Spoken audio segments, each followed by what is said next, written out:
You know the type. They don't just wake up to face the day. They wake up looking for someone to provoke, someone to throw off balance, someone whose peace they can shake with just a smirk or a sideways comment. It's not about the weather. It's not about the coffee being too strong or the commute being too long. It's about control, their control over you. They don't say things to inform or connect. They say things to interrupt, to belittle, to dominate the room. And for a while, maybe longer than you'd like to admit, you've let them. You've argued, explained, justified, and walked away later feeling drained, wondering why you always have to defend your own dignity like it's something still up for debate. But what if you didn't? What if the next time someone came for you, not physically, but emotionally, psychologically, you didn't respond the way they expected? What if instead of reacting, instead of rising to their bait, you stayed exactly where you were? Calm, clear, composed. Imagine that for a second. You're sitting across from someone whose only mission is to shake you. They're raising their voice just slightly, their words coated in sarcasm and superiority. Their eyes lock onto yours, waiting for that familiar flinch. The defensive reply, the tone shift, the sigh of frustration. And you give them nothing. No raised voice, no hurried comeback, no visible wound for them to press into. You hold your gaze, tilt your head slightly, and offer one line, cold, concise, controlled. And when you get up to leave, you don't just walk away from the conversation. You walk away from their power. That's the moment they know they've lost. Not because you yelled louder or argued better, but because you didn't need to. Because your silence was sharper than any insult. Because your restraint was the loudest thing in the room. This isn't just theory. This is war strategy for the soul. Because in a world addicted to reaction, silence is your rebellion. And one well-placed sentence, delivered without anger, without panic, without fear, can carry the force of a sword unsheathed at just the right moment. You see, the people who try to drag you into chaos aren't doing it because they're strong. They're doing it because they're weak, but very practiced at appearing powerful. They weaponize tone, implication, sarcasm, and passive aggression. And the only way they win is if you step into their arena, if you play their game by their rules. But when you don't, when you stay outside the ring and simply watch them throw punches into empty space, they unravel fast because they aren't ready for someone who's mastered the art of not reacting. They're used to noise. You offer stillness. They're used to attention. You offer disinterest. They're used to control. You offer indifference. And that terrifies them more than anything else. Stoic philosophy isn't about becoming emotionless. It's about becoming unshakable. It's about reclaiming control where it matters most. Not over them, but over you. Your mind, your mood, your decisions, and your power to walk away before the game even starts. So this isn't about shutting people down with clever lines. It's not about humiliation or revenge. It's about precision. It's about using your words like a scalpel, rarely, carefully, and only when necessary. One sentence, one line, said at the right time with the right tone and the right intent, can cut deeper than any shouting match ever could. And that's what we are going to learn today. Not how to fight harder, but how to stop fighting entirely. Not how to speak more, but how to speak less and mean more, dog. Not how to win arguments, but how to walk away before they even begin and still leave the room with all the power. Because here's the truth they don't want you to understand. When you control yourself, no one else can. And when you speak not to react, but to reclaim, you become untouchable. Let's begin. So if you're someone who's learning to stay calm when others demand a reaction, if you're tired of handing over your peace to people who haven't earned your respect, then this space, the true Stoic way, was made for you. Every week we unpack the kind of mindset that turns quiet men into unshakable forces. Not with noise, but with discipline. So if that sounds like the journey you're on, consider subscribing. You'll find more than just words here. You'll find tools to reclaim your mind, your boundaries, and your time.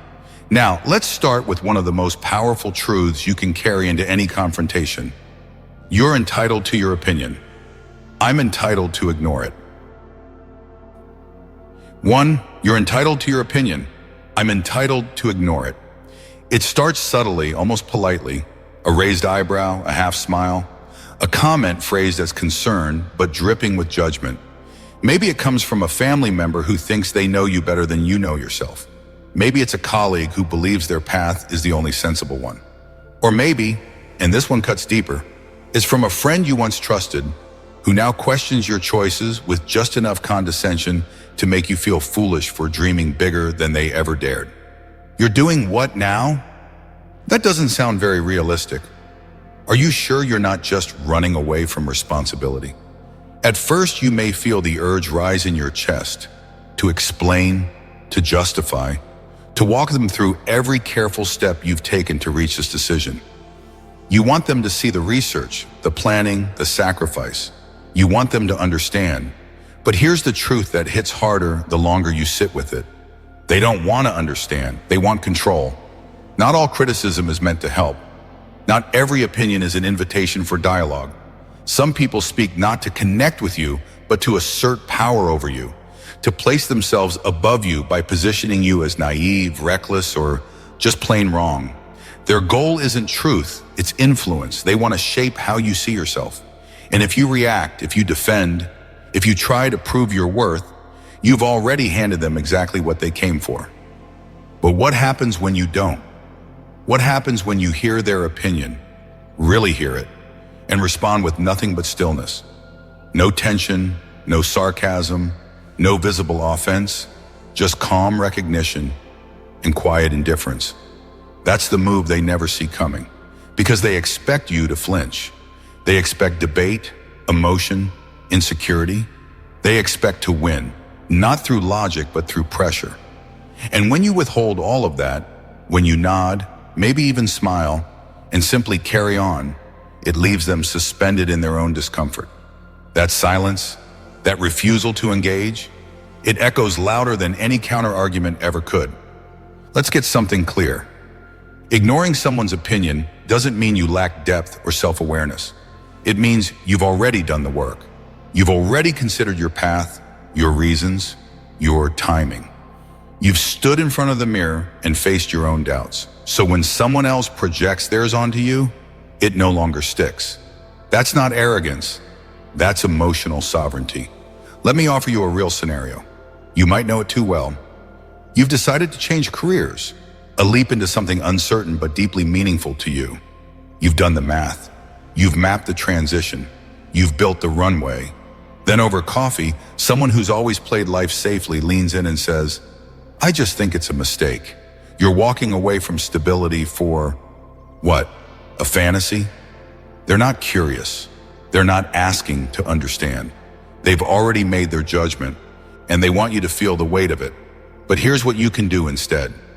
Nothing, not passive silence, intentional silence. You take a slow sip, you let their words hang in the air without reacting. And when the moment's passed, you continue on. Not because you're dismissing their existence, but because you're prioritizing your direction. You're not obligated to carry their fear.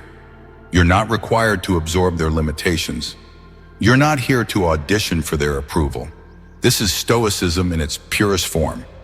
Recognizing what is and isn't within your control, and someone else's opinion of your life, that's firmly in the category of not yours to manage. Let them talk. Let them question. Let them think what they want. None of that changes the value of your truth unless you let it. And that's where your real power lives. Understand this. Rude people, controlling people, even the so-called well-meaning skeptics, they feed on reaction. Your defensiveness is fuel. Your explanations are gifts.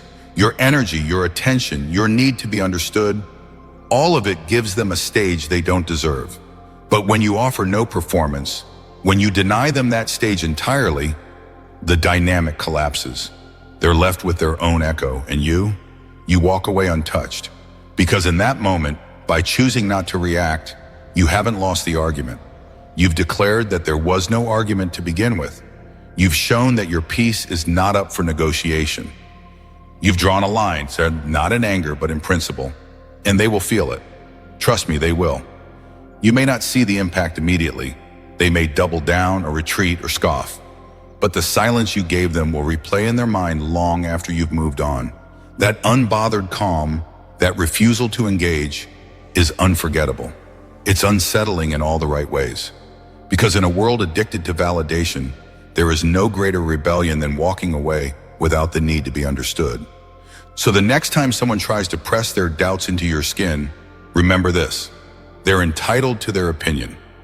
And you're entitled to ignore it and continue building a life so strong, so aligned, so undeniable, that their opinions become background noise in the story you no longer need them to narrate. 2. If I had $1 for every smart thing you said, I'd be broke. There's a particular kind of person you encounter in team meetings, strategy sessions, or group discussions. The one who talks the most, the loudest, the fastest. They dominate the conversation not with insight, but with interruption. They don't pause to consider. They pause only long enough to breathe before launching into their next round of monologue, sarcasm, or performative expertise. You know the type, the self-proclaimed authority on every topic, even those they barely understand. They toss around buzzwords like confetti, interrupt colleagues mid-sentence, and roll their eyes with theatrical precision anytime someone offers an idea that doesn't orbit their ego. They disguise arrogance as intelligence. And for a while, people play along, not because they agree, but because it's easier than becoming the next target. But here's what you begin to understand the more you master yourself. People who feel the need to constantly prove how smart they are rarely are. They substitute noise for depth, style for substance. And the more they speak, the more obvious it becomes that they're terrified of silence, because silence would force them to face the emptiness of what they've actually contributed. Now here's the tricky part. You don't always spot them right away. Sometimes they're charming. Sometimes they appear confident, capable, even inspiring at first. But pay attention, because real intelligence listens before it speaks. Real leadership elevates, not undermines, and real authority never needs to declare itself. I want you to picture this. You're in a room. Maybe it's a team huddle, a planning session, or a company-wide brainstorm.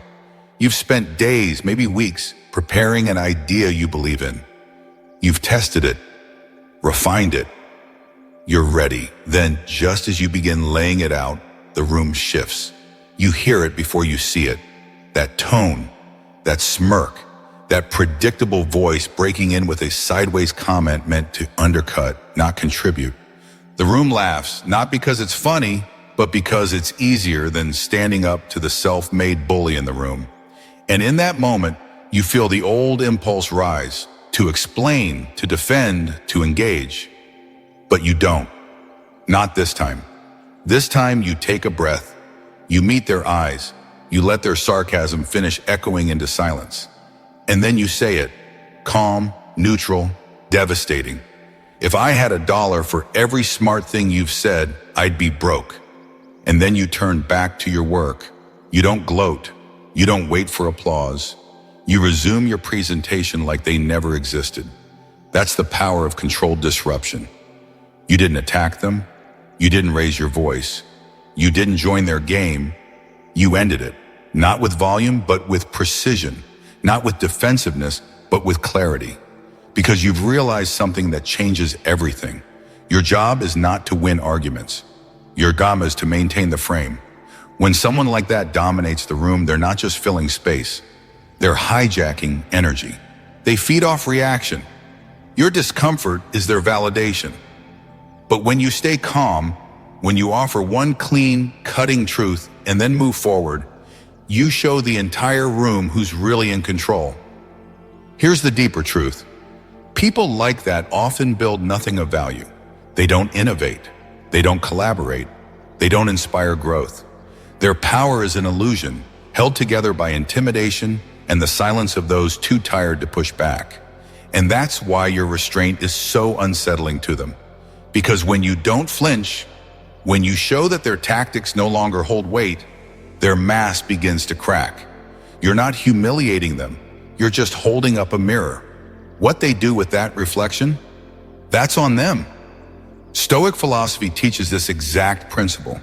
You don't control others, you control the field. You control your breath, your tone, your next step. And sometimes the sharpest thing you can say is the thing that ends the conversation without raising the temperature. Let them fill the silence. Let them squirm. Let them rethink their entire strategy in real time while you move forward, unaffected and unshaken. And what's more, you didn't just win back your ground. You shifted the room.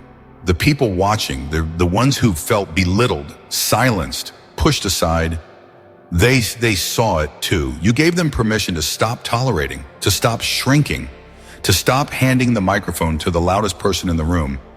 This is how leadership is formed, not by crushing others, but by refusing to be crushed. So the next time you find yourself in a room with someone who won't stop talking, someone who mistakes interruption for intelligence and sarcasm for strategy, don't match their energy. Don't try to out-talk them. Don't waste your breath trying to impress someone who can't even listen. Instead, let them talk. Let them reveal exactly who they are. And when the moment comes, when the timing is right, offer one line. Cool, effortless, surgical. If I had $1 for every smart thing you've said, you smile. I'd be broke. And then you reclaim the room. You finish your sentence. You carry on.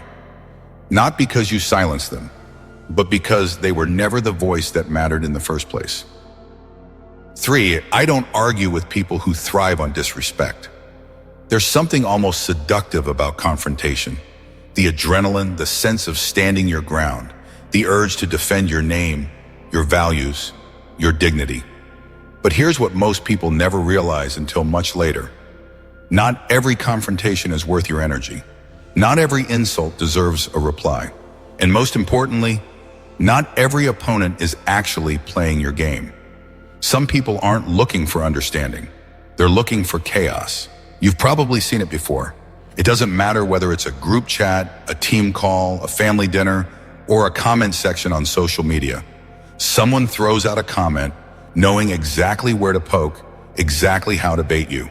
It's subtle at first, a dig disguised as honest feedback, a joke that somehow singles you out, a rhetorical question that corners you without asking anything directly.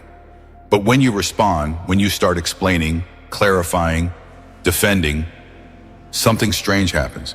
They don't calm down, they get louder, they get smug, they get stronger. That's when you realize what this really is, a trap. They're not trying to reach truth. They're trying to bring you down to their level. And if you fall for it, if you start to argue, to plead your case, to match their tone, they've already won. Not because their logic is better, but because you let them pull you into a battle they've trained for, and you haven't. People who thrive on disrespect are masters of manipulation. They don't win with insight. They win by exhausting you. They win by dragging you into a spiral of emotional quicksand until you're too tired to remember what the conversation was even about in the first place. You need to learn how to see it before it starts, because once you can identify the pattern, everything changes. The moment you recognize that they're not arguing to connect, they're arguing to dominate, you can make a different choice. You can choose not to play. Let me offer you a scenario. You're in a work group, a collaborative project.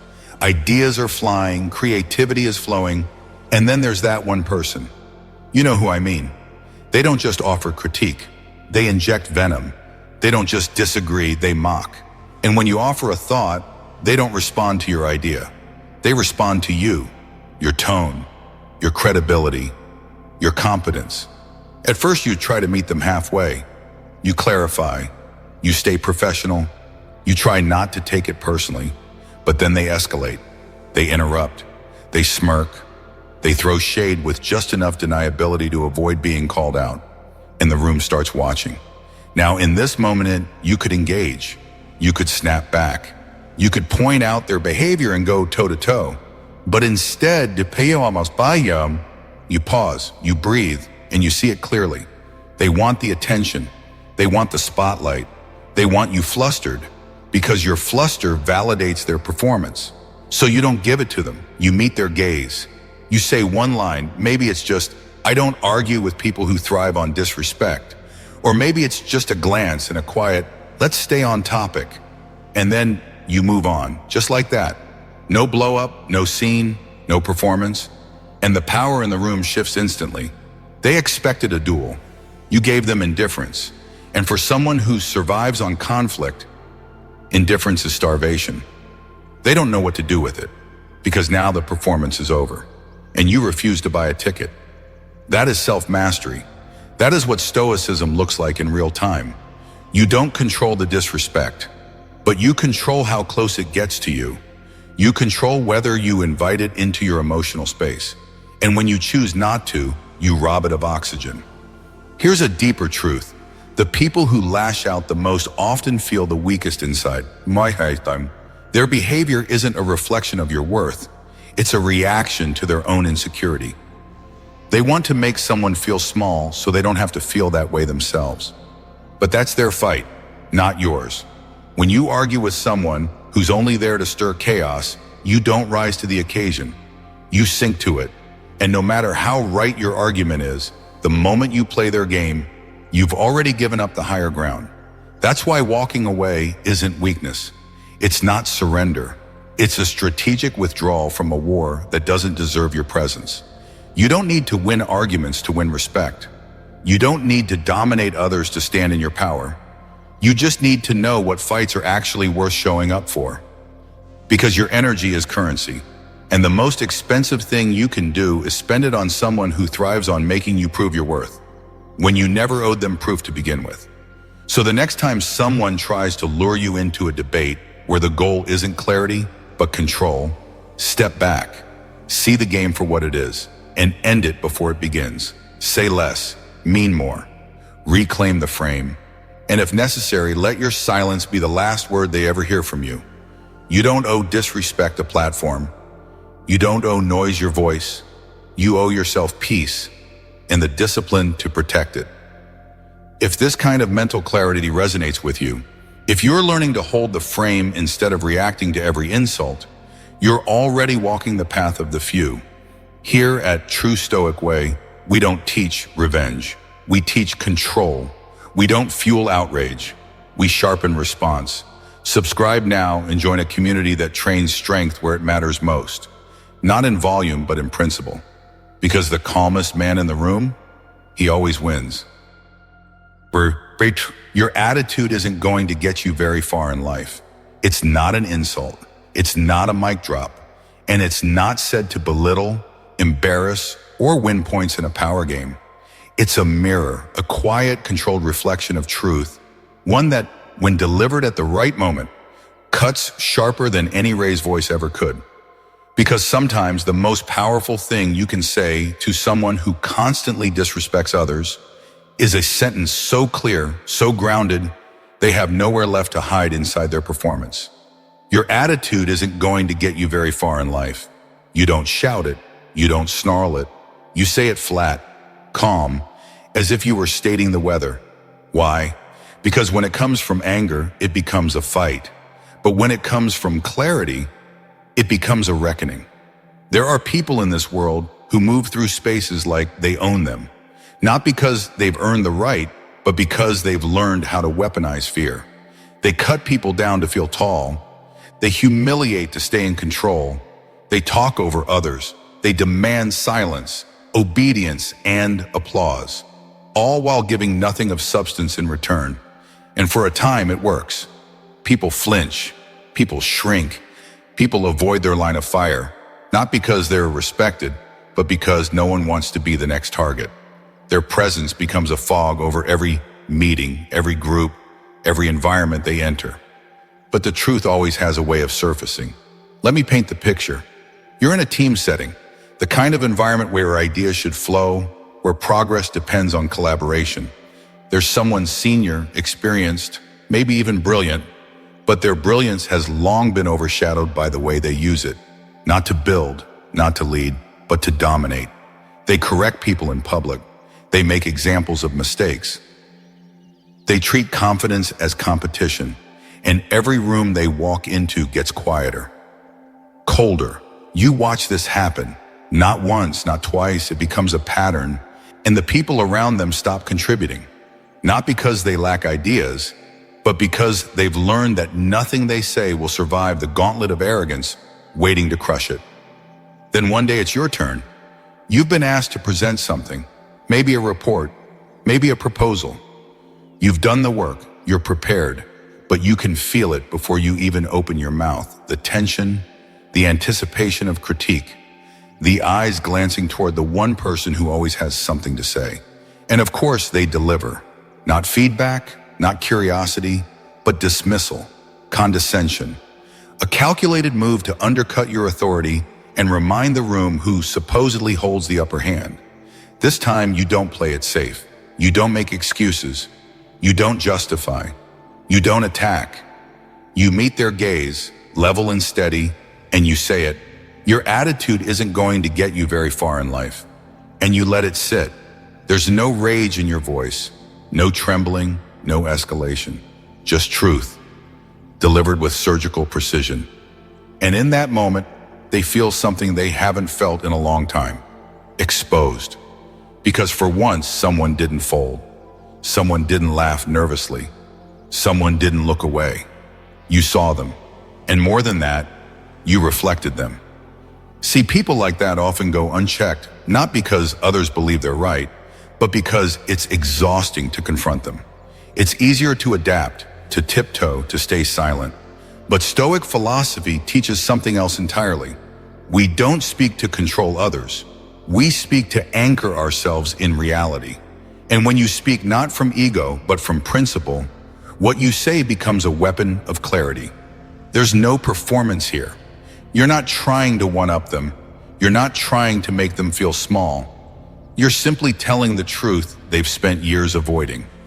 Because the truth is this: no one truly follows a person who leads through fear. They comply, they tolerate, they survive, but they don't believe, they don't trust, they don't build alongside. And eventually, even power built on fear collapses, because fear breeds distance, not loyalty.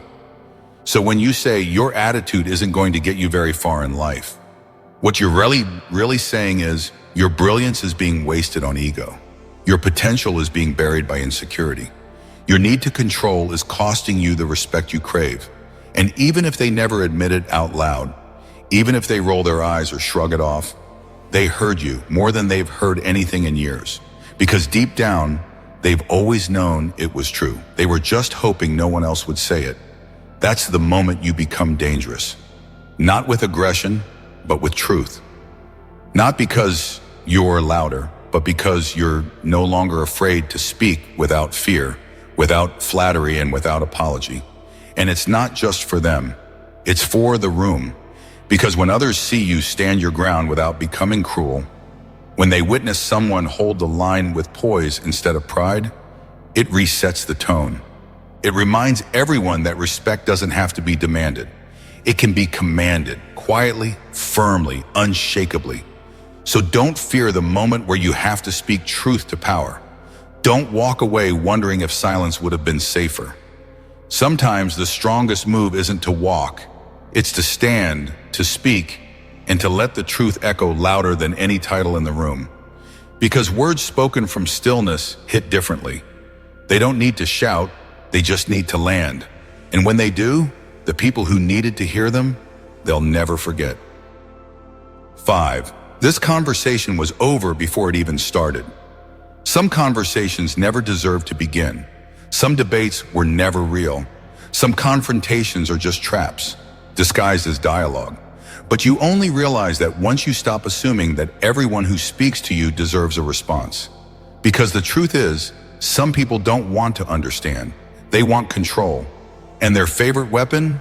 Provocation. They want to pull you in, get you flustered, distract you from your focus, make your calm unravel just enough for them to feel like they've gotten to you. And if you're not careful, if you mistake their poke for curiosity, their sarcasm for honesty, or their challenge for relevance, You'll step right into a fight they've been rehearsing long before you arrived. But not every fight is yours to enter. And not every conversation is worth finishing, let alone starting. Picture this. You're in a group setting, a meeting, a brainstorming session, a collaborative workspace where everyone should ideally be working toward a shared goal. But there's always that one person, the one whose tone is just a bit sharper, whose comments are always a little sideways. They don't attack directly. They're smarter than that. Instead, they needle, undermine, throw in backhanded compliments, or subtle digs that others might miss. But you hear loud and clear. You try to stay focused, professional. You tell yourself it's not worth it. But each time they speak, it feels like they're daring you to break character, to lose your composure, to defend yourself, to react. That's the game. They want you off balance. Because if they can pull you down into pettiness, into anger, into defensiveness, then you're no longer a threat. You've been reduced to their level, and they know how to fight down there. That's their terrain. But this time, you don't go. You see it for what it is. You don't take the bait. Instead, when they try again, maybe with another subtle insult, maybe with a challenge disguised as a question, you pause, you breathe. You meet their eyes with clarity, not contempt. And then you say, this conversation was over before it even started. And you move on. That line isn't about cleverness. It's about closing the door, not slamming it, just locking it quietly without emotion and walking away. Because once you realize that some people only engage to steal your peace, you stop giving them access. They'll be confused at first, maybe even offended. But that's not your problem. Their confusion comes from entitlement. The belief that they're owed your energy, your explanations, your emotional labor. They aren't. They never were. And the moment you remove yourself from that performance, they're left on stage alone too. No audience, no co-star, just their own reflection staring back at them. That's what power looks like. Not in domination, but in disconnection. You didn't outwit them, you outgrew them. Now don't misunderstand this as avoidance. This isn't fear. This isn't silence born from insecurity. It's selective engagement. It's emotional discipline. It's the decision to protect your energy from battles that don't deserve your presence. There's strength in walking away from nonsense. There's pride in not needing to prove yourself to someone committed to misunderstanding you. And there's immense power in ending something, not at its peak, but before it ever had the chance to begin. That's what Stoicism trains in you, the clarity to see a storm before it forms, and the composure to choose shelter over drama. Because let's face it, most people who start these games aren't strong, they're just practiced. They've learned how to use conflict to center themselves.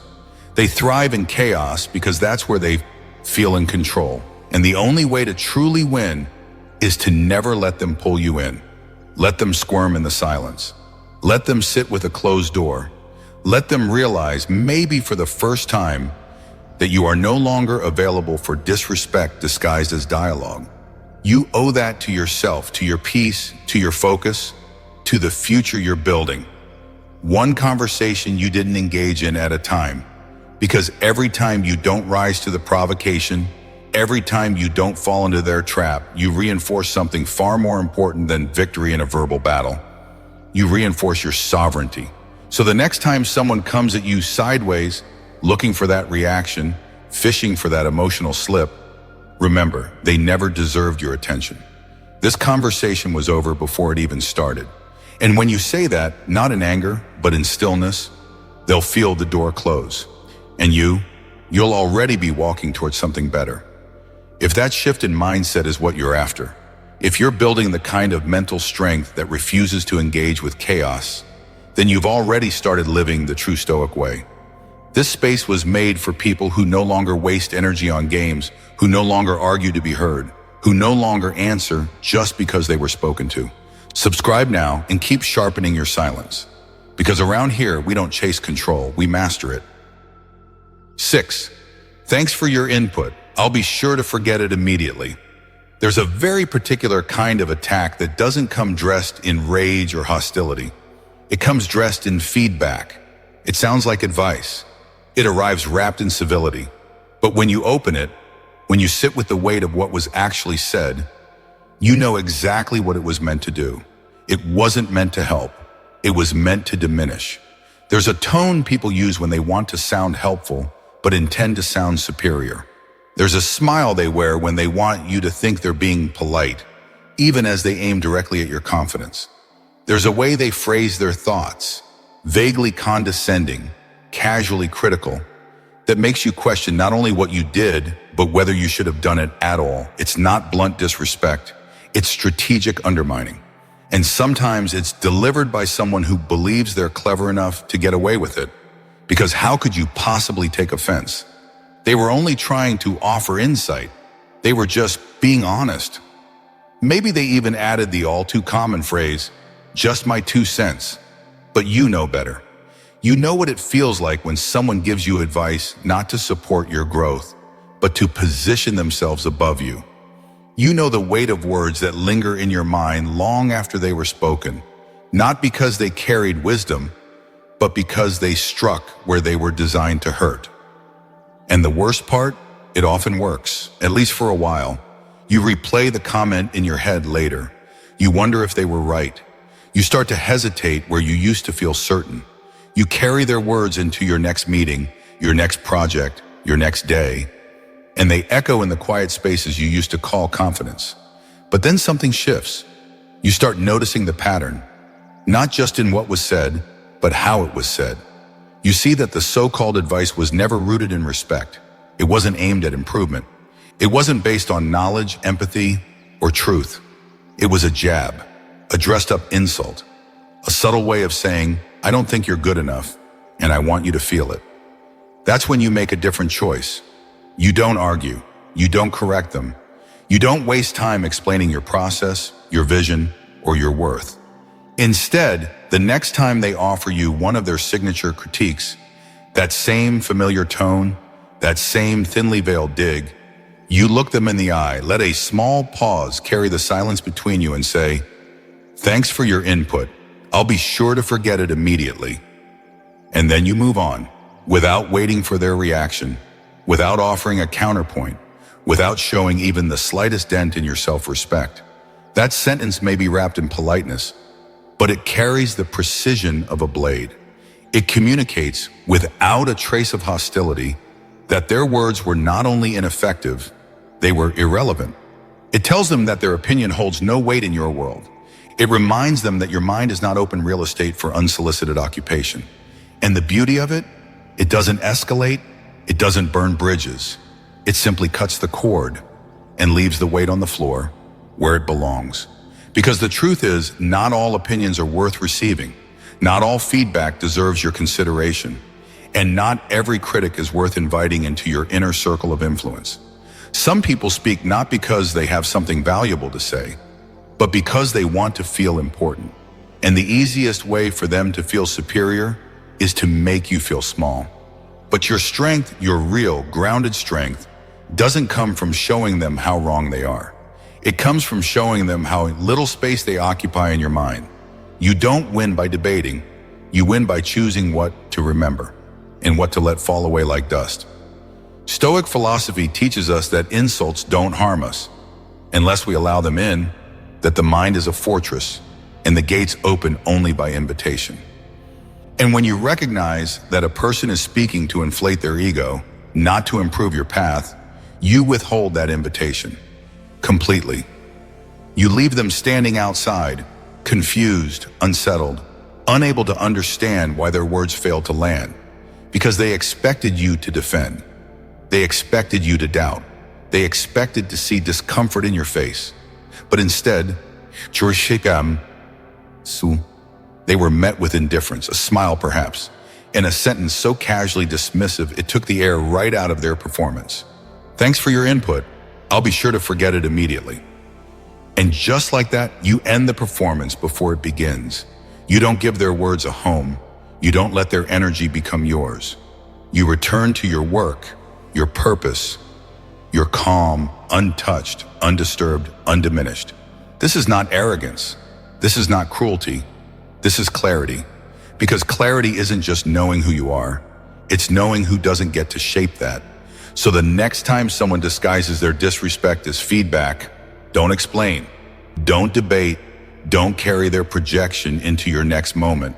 Just say the line, say it gently, say it once, and then let their words fall flat, exactly where they belong. 7. Farming. You seem really dedicated to making a fool of yourself. There are people who live for drama, not because they love excitement, but because they crave attention.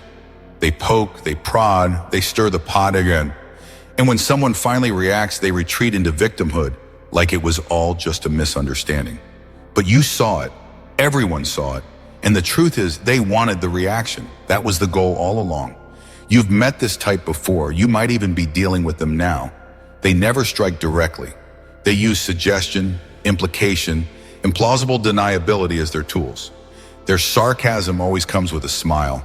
Their insults always come wrapped in jokes. And their disruption? It's always disguised as a simple observation. At first, you might try to ignore it. You convince yourself it's not worth the effort, that they'll get bored and move on. But they don't, because people like that aren't looking for truth.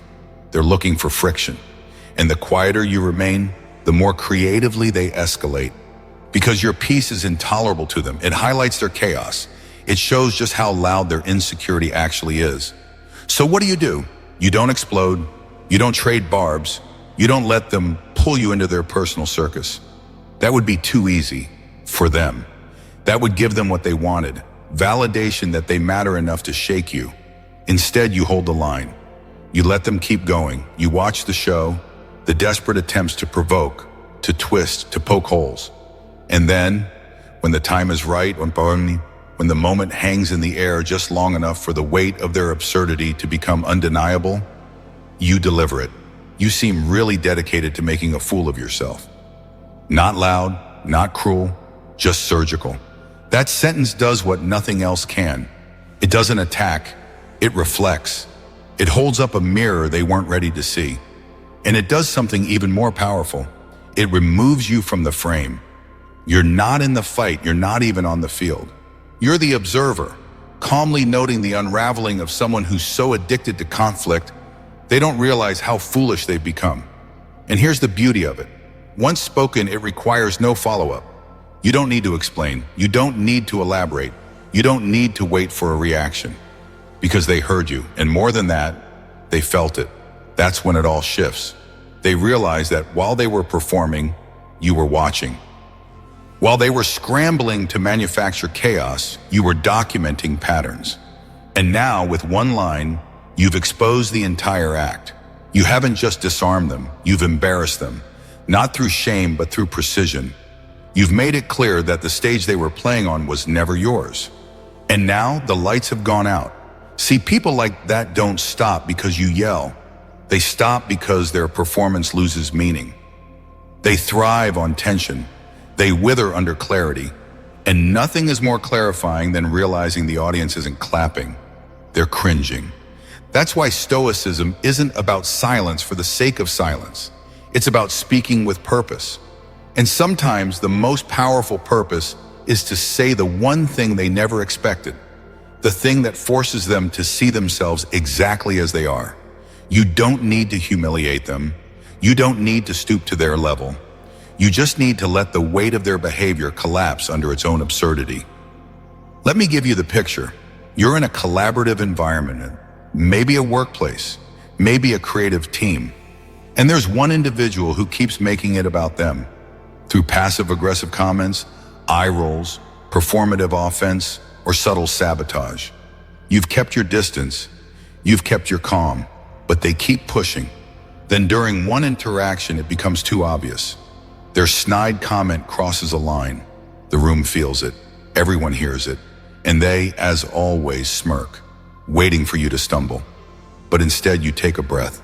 You look at them just for a second and say, "You seem really dedicated to making a fool of yourself." And then you go back to your task, as if they no longer exist. And in that moment, they realize two things. They've lost their grip on your attention. Their behavior is no longer invisible. That's when the unraveling begins. Not because you made a scene, but because you removed the stage altogether. This is Stoicism in action, the refusal to engage with the irrational, the undignified, the emotionally parasitic. It's not detachment out of fear. It's control out of discipline. And when that discipline speaks, it lands harder than any emotional outburst ever could. You didn't insult them, you identified them, you didn't fight them, you defined them. And once something is defined, it can no longer disguise itself. That's the true sting. Because in the end, people who crave conflict live in delusion. They believe their antics are invisible, or at the very least, untraceable. They think they're winning. They think they're clever. But when someone holds up a mirror, calmly, cleanly, it's devastating. Because now everyone sees what you see, and they have nowhere left to hide. So the next time someone turns every interaction into a test, every sentence into a dig, every moment into a performance, don't get flustered, don't retreat, and most importantly, don't play along. Just give them the truth, the reflection, the sentence they'll remember longer than any shouting match. You seem really dedicated to making a fool of yourself. And with that, the show ends. Not with applause, but with silence. And you return to your calm, untouched, unfazed, unshaken. Because while they played the fool, you stayed the master of the frame. Conclusion: you're the one who controls the frame. You don't get to choose how others act. You don't control who mocks, who interrupts, who criticizes without care, or speaks with sharpness instead of wisdom. People will come with their stories, their pain, their projections, their ego, and they will try to hand those things to you in the form of conflict. But that doesn't mean you have to receive them. You don't have to turn this into something. It doesn't have to upset you. Marcus Aurelius, it's a line you could read 100 times and still not grasp its full weight, until one day someone throws a verbal jab and you feel nothing. No urge to defend, no desire to correct, just stillness. That's the day it lands. You finally understand. You never had to react. You never had to prove. You never had to fight for dignity. It was yours all along. Every time you withhold your reaction, every time you walk away without explaining yourself, every time you let their words collapse under their own emptiness, you are forging steel in your mind, quietly, consistently, powerfully. That is what it means to master the frame. Because the frame isn't just about posture or presence, it's about sovereignty. It's the invisible boundary that says, this is who I am and this is what I will not be dragged into. You hold it not through force, but through refusal. You maintain it not by controlling others, but by choosing how much access they're allowed to your emotions. And the more you practice this, the more you start to see people clearly. You see who's speaking to elevate the room and who's performing for attention. You see who's offering feedback and who's projecting their insecurity. You see who's trying to connect and who's just trying to win, and you no longer take any of it personally. That's the beauty of Stoicism. It doesn't ask you to suppress emotion. It trains you to master where you place it. It doesn't teach you to be cold. It teaches you to be unshakable. And when you reach that place, you become someone who moves differently. You don't argue with fools. You don't explain yourself to manipulators. You don't try to fix people who don't want to grow. You simply keep walking. Calm, grounded, clear. Because true power isn't in how loudly you speak, but in how little they can shake you. So if you're learning to stay quiet when the room demands noise, if you're starting to say less and mean more, if you've begun stepping away instead of stepping in, then you're already on the right path. This is the work. This is the mastery. This is the true Stoic way. And if that's the journey you've chosen, then don't walk it alone. Subscribe and keep sharpening the quiet within you. Because one day someone will try to pull you into their storm again. But by then, you'll be the calm they weren't ready for.